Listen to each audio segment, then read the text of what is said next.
উপাচার্যের পদত্যাগের দাবিতে কুয়েটে চলমান আন্দোলনের প্রতি সংহতি জানিয়ে রাজু ভাস্কর্যে অনশন করছেন গণতান্ত্রিক ছাত্র সংসদ। সেখানে আছেন সহকর্মী কামরুল হাসান, সরাসরি যুক্ত হচ্ছি তার সাথে। কামরুল, কুয়েট শিক্ষার্থীদের সাথে সংহতি জানিয়ে কর্মসূচিতে এসে কি বলছেন শিক্ষার্থীরা?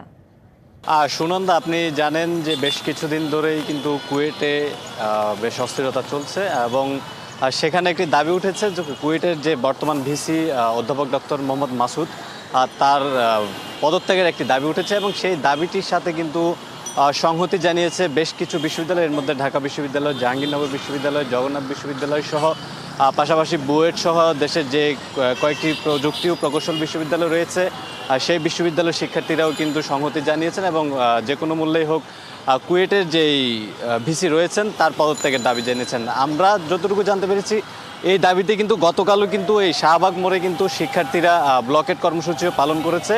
আজ সকাল 11টা থেকে কিন্তু এখানে গণতান্ত্রিক ছাত্র সংসদের ব্যানারে কিন্তু শিক্ষার্থীরা আন্দোলনটা চালিয়ে যাচ্ছেন এবং তারা আমরণ অনশন চালিয়ে যাচ্ছেন।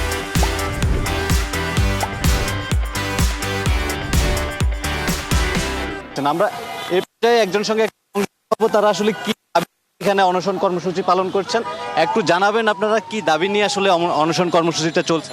আচ্ছা, আপনারা জানেন যে গত 18 ফেব্রুয়ারি কুয়েটের শিক্ষার্থীদের উপর যে বর্বরোচিত হামলা হয়েছিল তার প্রতিবাদে তারা বিগত 2 মাস ধরে আন্দোলন চালাচ্ছিল এবং এক পর্যায়ে তারা গত পরশুদিন যাবৎ অর্থাৎ প্রায় 44-45 ঘন্টা যাবৎ তারা আমরণ অনশন চালিয়ে যাচ্ছে। তাদের যে স্বৈরাচারী বিসি, তাদের যে ন্যায্য দাবি সেটা পূরণের জন্য যে সেই স্বৈরাচারী বিসির পদত্যাগের দাবিতে তারা গত 45 ঘন্টা যাবৎ আমরণ অনশন চালিয়ে যাচ্ছে। আমরা বাংলাদেশ গণতান্ত্রিক ছাত্র সংসদের পক্ষ থেকে ঢাকা বিশ্ববিদ্যালয়ে রাজু ভাস্কর্যের পাদদেশে আমরা কুয়েটের শিক্ষার্থীদের প্রতি যে তাদের যে ন্যায্য দাবি সেই বিসি মাসুদের পদত্যাগের দাবিতে তাদের দাবির প্রতি সংহতি জানিয়ে আমরা ঢাকা বিশ্ববিদ্যালয়ের শিক্ষার্থীরা এই রাজু ভাস্কর্যের পাদদেশে আমরা গত 15 ঘন্টা যাবৎ আমরণ অনশন চালিয়ে যাচ্ছি এবং আগামীতেও যদি তারা একটা সঠিক মীমাংসা আসতে না পারে ততক্ষণ পর্যন্ত আমরা আমাদের এই কার্যক্রম, এই কর্মসূচি কুয়েটের শিক্ষার্থীদের সাথে সংহতি জানিয়ে চালিয়ে যাব।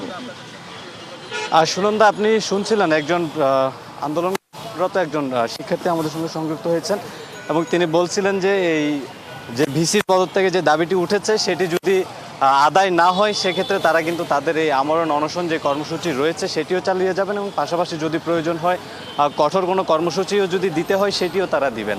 তো এই ছিল আমার কাছে এখনকার মতো সব শেষ। সুনন্দা। কামরুল, ধন্যবাদ আপনাকে।